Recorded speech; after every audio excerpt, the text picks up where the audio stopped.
Yes, No, it's on camera. so we were just talking about the route that you take to get to Penetanguishene, Yes. and you don't go on Fuller Avenue, do you? No, Why not? I opt for a bush trail instead Okay. at 7:30 in the morning because I see. Fuller is crazy. Now I've heard the concern of personal safety on the Woods Trail. Yes. How do you feel about that in terms of not necessarily getting hit by a car, but Well, you're dodging trees and roots rather than Right, cars. So okay. it's a little bit safer for me. Good. But as far as running, even running on Fuller, we won't do because it's too crazy. good points. Any other points, Mark? Well, I think there's really no safe route in between both towns, between Penetang and Midland. Right.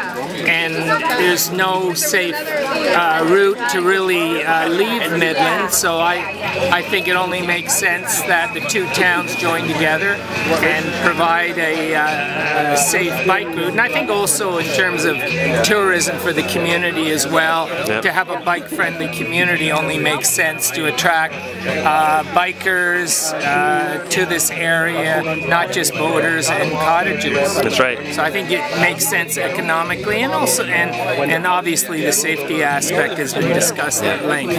Now, I seem to remember that you and your wife have a tandem bicycle, and I met another couple on their tandem bicycles at the Boathouse Eatery one day, and they asked me how they get to the Penetanguishene waterfront.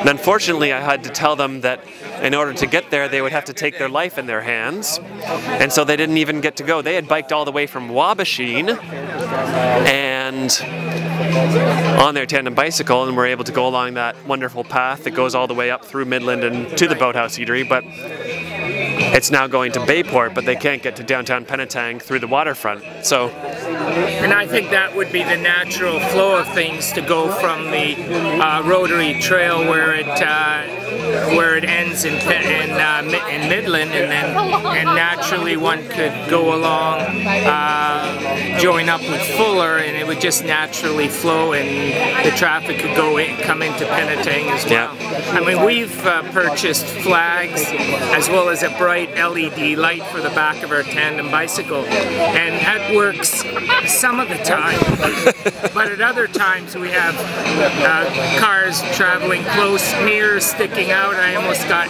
hit by a mirror yesterday when we were out biking. yeah. So to have those bike lanes would produce that extra real estate or extra space to get past, and cars wouldn't have to drift into the oncoming traffic lane, and it would be better for everybody. Yeah, and I think it just makes sense with the amount that of people on the Rotary Trail, that a natural extension would be to have biking lanes on Fuller, and You can get down to Discovery Harbor, to the waterfront.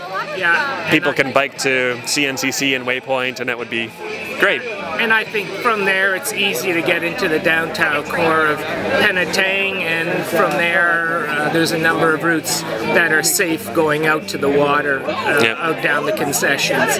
But this is a real problem leaving Midland, and so safety, and also I think the vehicles. It's safer for the vehicles as well if they don't have to pull out into outcoming traffic. So when we were seen this morning, setting up at 6:30 this morning, the traffic was incredible here. Saturday morning, shift change. We've got some human traffic here, lots of bicycles, and that's great. Let's see what we can do.